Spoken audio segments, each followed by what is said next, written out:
right, hello. You're gonna hear some noise because right next to me, my daughter is eating. So hopefully she's quiet through this, but I'm sure you'll hear a few noises here and there. We are moving on to Leviticus 1. So, third book of the Bible, getting through it. Oh, you might also hear my dog whining. So, production quality is not my strength. Well, let's just put that out there.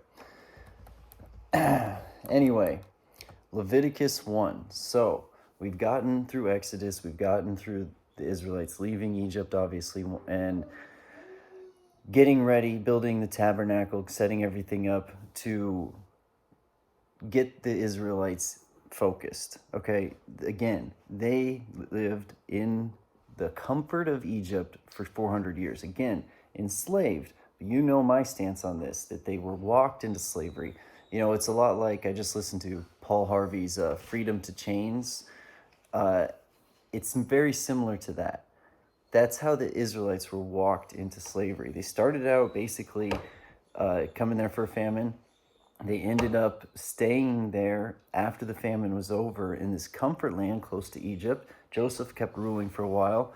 Obviously, the next generation still appreciated what Joseph did. Now, they were still seen as different. They were in the land of Goshen, and they were really used as a buffer between these other Canaanite tribes, because the Abrahamic descendants, Jacob's line there, actually were pretty good warriors. So they were more used as a buffer than used to produce food, produce goods, things like that. And then eventually they were walked into the primary labor force.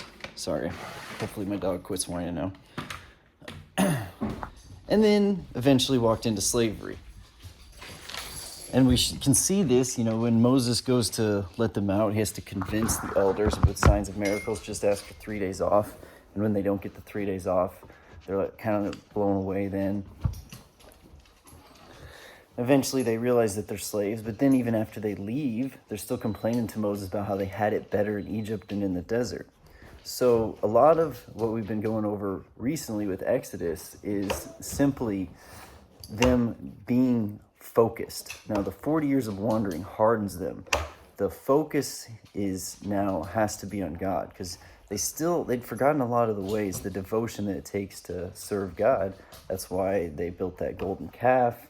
That's why they kept complaining to Moses. They didn't really trust or know the power of God. Is that good? Is that good? All right. So let's get into Leviticus 1.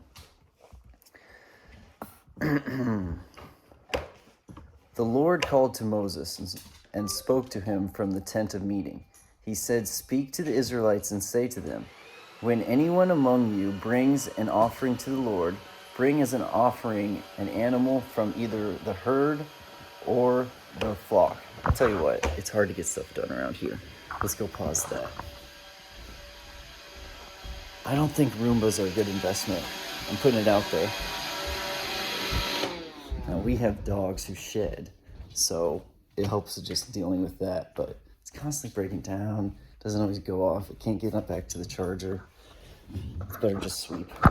Anyway, let's reread that. The Lord called to Moses and spoke to him from the tent of meeting. He said, "Speak to the Israelites and say to them, when anyone among you brings an offering to the Lord, bring as your offering an animal from either the herd or the flock."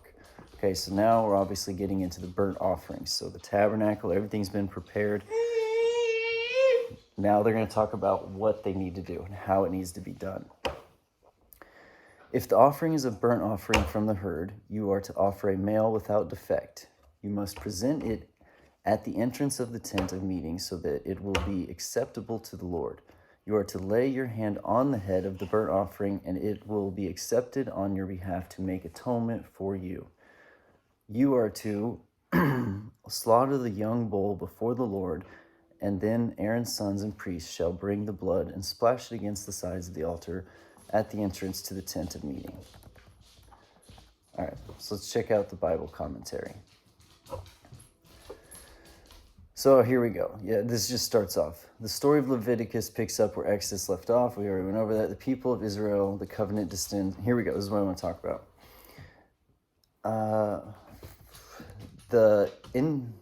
From the tabernacle meeting. So this indicates the tabernacle was now completed. the last several chapters we went over.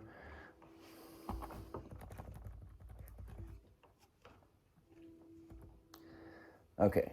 In the covenant God made with Israel and Mount Sinai, this is the commentary, there were three major parts. The covenant included the law of Israel had to obey, sacrifice to provide for breaking the law, and the choice of blessing or curse that would become Israel's destiny throughout history. So this is the covenant that was made. This is why we have the Old Testament, the Old Covenant, the New Testament, New Covenant. Under this covenant, they were to observe the law, had sacrifices for when they broke it. God knew they would broke it. And it was a choice.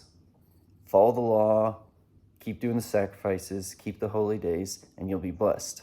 Abandon the law, forget the sacrifices, because the sacrifices, it's not only a symbolic thing, but it really makes you understand the power, the seriousness of God.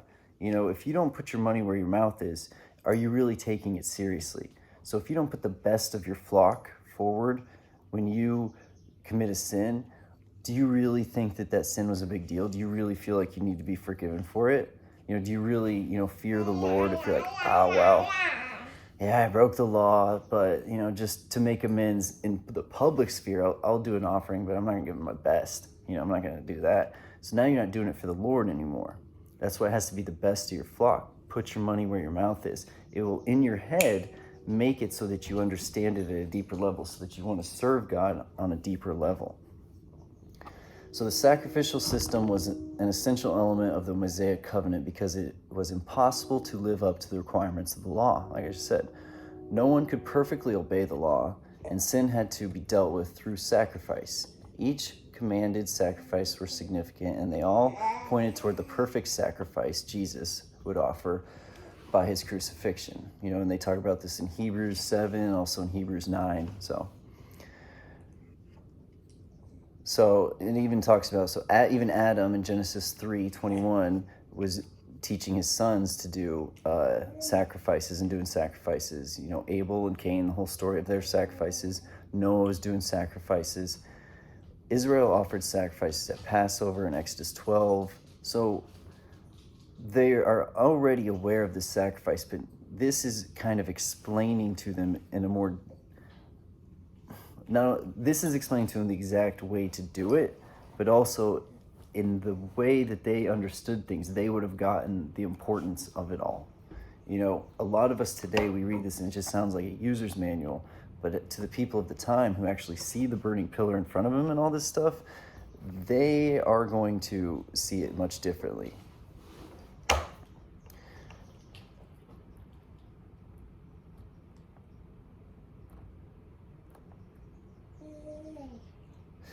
So when it talks about you should bring an offering of the livestock of the herd or the flock, this meant that an Israelite worshiper could not offer a wild or non-domesticated animal. So you couldn't just go out and catch an animal and sacrifice it. Yeah, it took time to catch that animal. And we will talk about you can sacrifice certain birds if you're poor and stuff like that.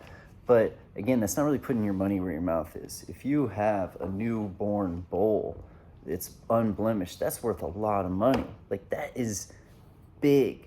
So it's a big sacrifice. It shows that you really, really take this seriously, and that you truly trust in the Lord. Because part of a sacrifice, not only is it to atone for sin, but showing that you trust the Lord, that he will provide for you, even though you lost this big profit, this potential profit in this bull or this unblemished ram or whatever it might be.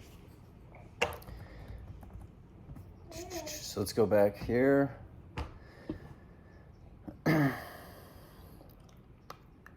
You are to skin the burnt, so this is verse 6. You are to skin the burnt offering and cut it into pieces. The sons of Aaron, the priests, are to put the fire on the altar and arrange wood on the fire. Then Aaron's sons, the priests, shall arrange the pieces, including the head of the fat, on the wood that is burning on the altar.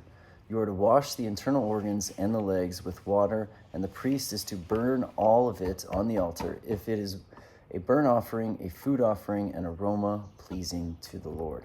I like how he says that. I mean, I'm sure there's some more significance to it, and hopefully we can figure it out, but an aroma pleasing to the Lord. I just always like that description. There you go. Take some water. Yum, yum, yum, yum, yum. Grapes cut up, don't worry. Cheese. And some pita bread. All right, so let's turn over to the commentary here.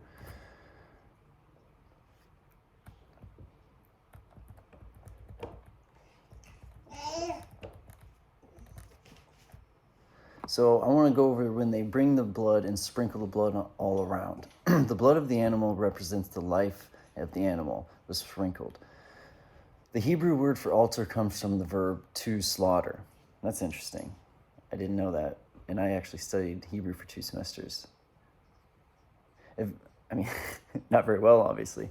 Eventually, however, it took on a more general meaning that included any place where any kind of sacrifice was offered to God. All the fat which was to be separated from the flesh and to be put together to increase the flame and to consume the other parts of the sacrifice more quickly.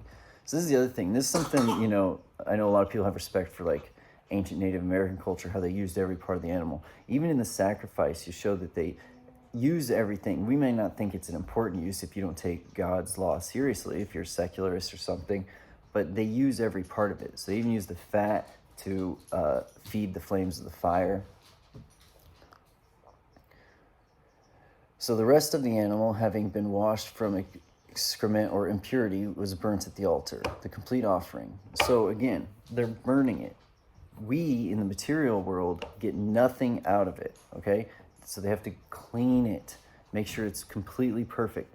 Again, I don't know if I'm using the right words to describe this, but when you take something, the time and focus on something, it's more serious in your mind. It is a switch in your mind where your mind puts it into the important section, the important category. Take this seriously, have reverence for this. Okay, if you just killed the animal and burnt it, like some people, just threw it on the fire, eventually, you're not taking your time doing it. So it becomes monotonous and it becomes less important, and you don't take the whole ceremony as seriously anymore. And then you forget the whole point of the ceremony. If you take the time to wash and to clean and to do all this, you're going to take it far more seriously. Here we go. A sweet aroma to the Lord. This is stated for all aspects of sacrifice. The atonement for sin and the giving of all in obedience to God's instruction. Please God as a sweet aroma pleases the senses. So it's like just kind of a metaphor. The way that a sweet aroma pleases you, the way a candle or something can change your entire perspective for a situation or bring up sweet memories. So that's the way God feels when he sees these sacrifices being done. And I believe when it's done to pure heart. It doesn't necessarily say that here, but to me that seems like it would be important. Verse 10. If the offering is a burnt offering from the flock, from either the sheep or the goats, you are to offer a male without defect. You are to slaughter it at the north side of the altar before the Lord, and Aaron's sons, the priests, shall splash its blood against the sides of the altar. All right. You want some more? Are y'all done? Okay. Yeah.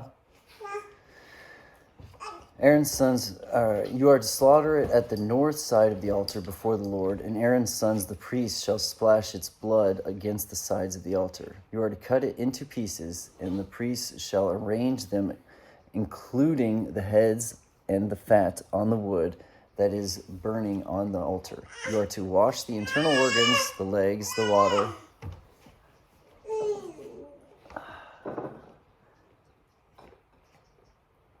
No complaints, obviously, but you can see why I don't get videos done as much as I'd like. There you go.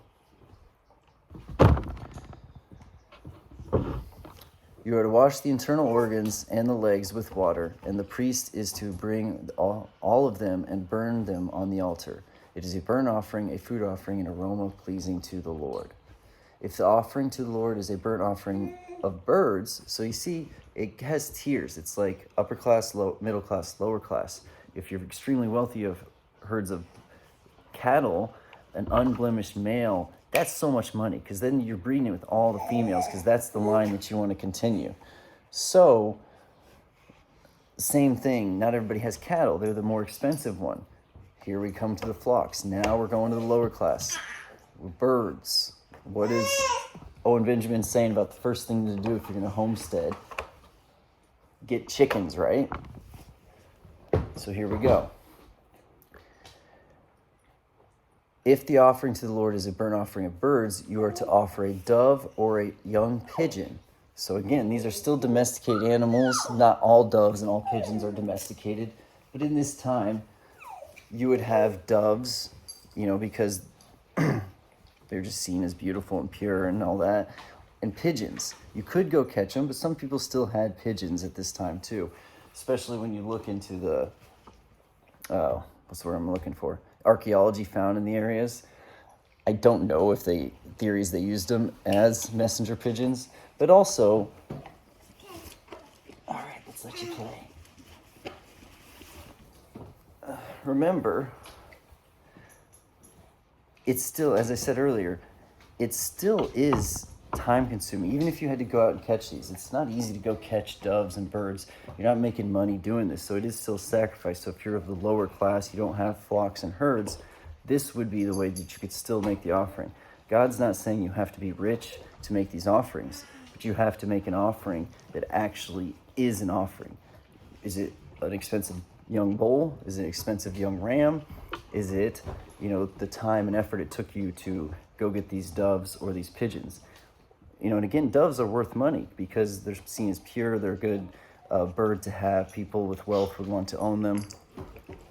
And pigeons are smart. The priest shall bring to the altar, wring off the head and burn it on the altar. Its blood shall be drained out of the side of the altar. He is to remove the crop of the feathers and throw them down east of the altar where the ashes are.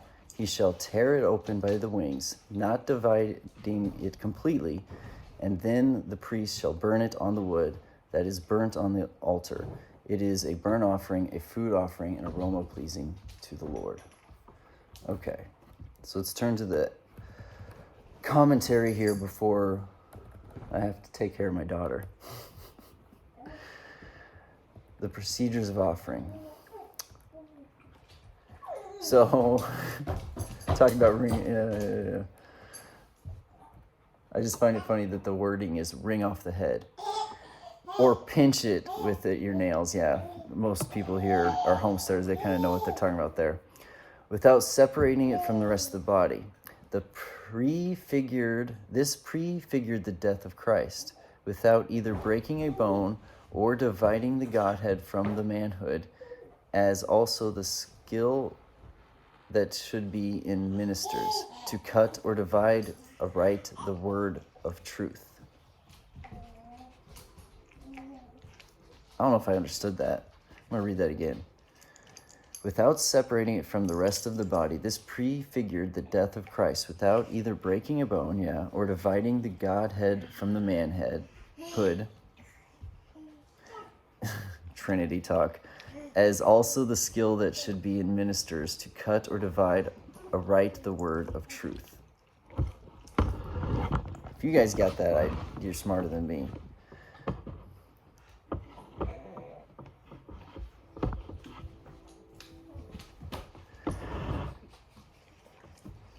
The body of the bird would have been squeezed against the side of the altar, since there would not have been enough blood to perform this completely. On the east side, to wit, of the tabernacles, here the fifth was cast, because this was the remotest place from the Holy of Holies, which was in the west end, to teach us that impure things and persons should not presume to approach to God, and that they should be banished from his presence. So the sacrifices are done in the furthest part from the Holy of Holies, because that it represented impurity. The sacrifice is the sacrifice for your sins. Okay.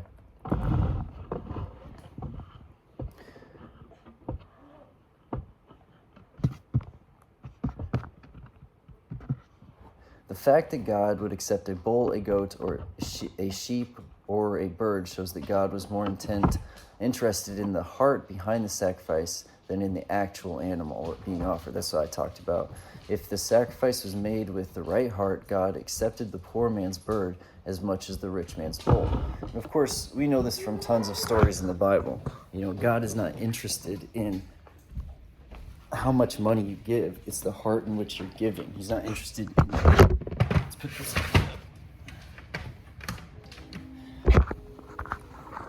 He's not interested in, oh, you have $1 million and you give $1,000. That's great. What's the story about the woman who gave everything she had and it was like a couple pennies?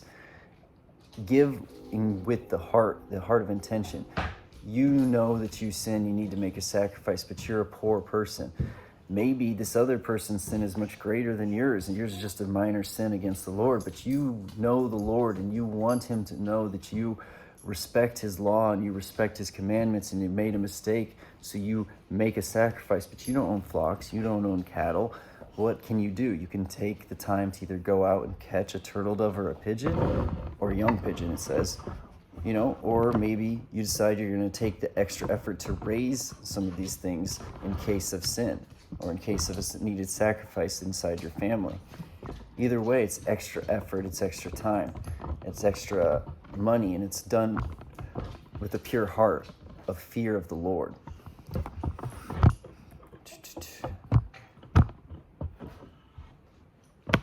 And again, it says here, it had to be corresponding with what one could afford. All right, so I do apologize. This video is pretty hectic. That's just the way my life is. But I just want to move through the Bible. I want to study each one. I know I don't really get viewers, but for me, it helps me to make sure I take time to study the Word, to study the law. And my daughter gets to hear me studying the Bible. I like her to see adults doing good habits. That's why I usually do like a workout at home in the morning right in front of her, and she'll crawl on me and stuff like that, so that she gets it in her head to do a workout. I want her to see me studying the Bible. I want her to see me reading the Bible. I want her to see me doing the good things. I don't want her to see me doing the bad things, at least not yet. I want her to form those good habits first. And Leviticus 1.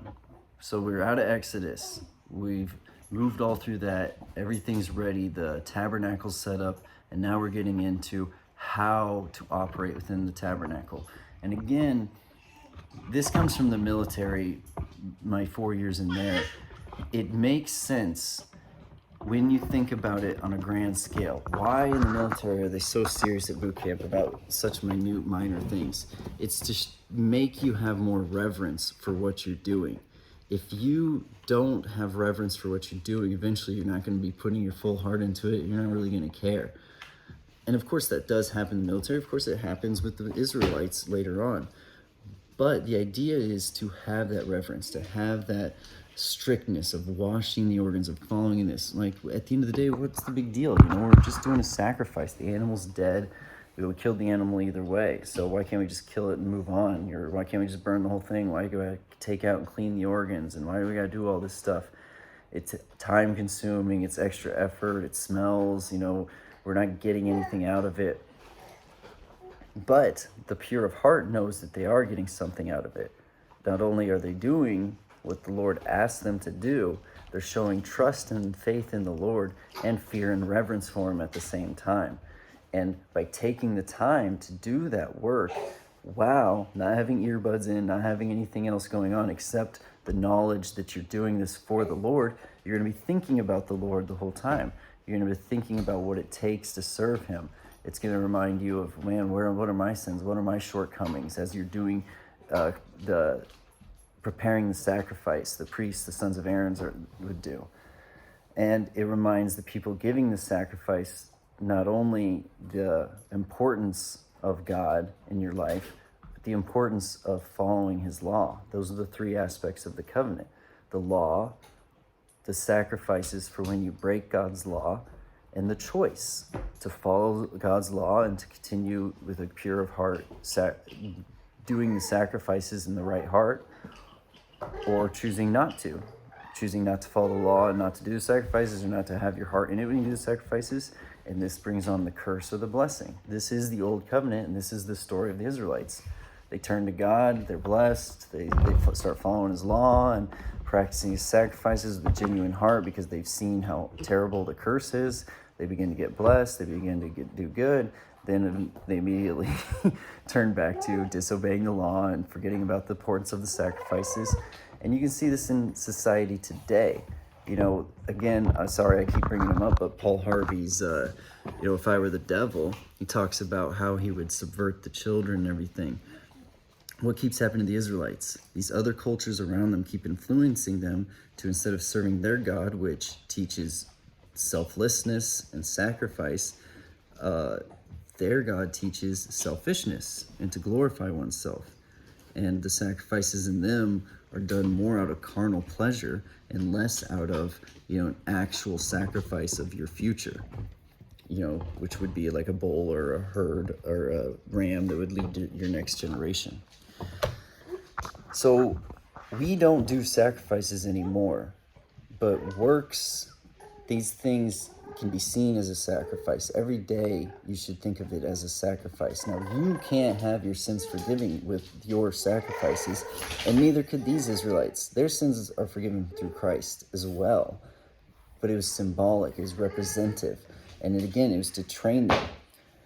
I look at the Israelites in the Old Testament, and I think of a child growing up. You start off strict to teach these morals and these ethics, and you slowly let up on time, but you don't let up on what is expected, what the morals and the ethics are. You let up on the strictness in which you enforce it, because eventually it's going to be their choice to choose the blessing or the curse. And you see that through the Israelites. It starts us very, very, very, very, very strict, and slowly they're given more freedom of choice. The problem is that so many people choose not to continue with the sacrifices. Do we continue with the sacrifices today? And I'm not talking about money. I'm talking about the time that you put in to serving the Lord. Do you take those earbuds out to meditate and listen to the Lord? Do you take the time to study the Bible, to study teaching of Christ? Do you take the time out of your day to think about how you can be a better father or husband or son? Do you take the time out of the day to serve others that has no benefit to you? These are the things that you do as a sacrifice to the Lord in today's day and age. And again, you're not saved by your sacrifice. The Israelites in the Old Testament weren't saved by their sacrifice. We're saved by the grace of God. That's what we're saved by. The sacrifice, though, keeps our mind sharp and focused. Those sacrifices, when done with pure heart, keeps our heart pure. It's like exercising your spirituality. Anyway, again, sorry about the hecticness of this. I need to go play with my daughter before her nap. So everyone have a wonderful afternoon, evening, or good night. God bless.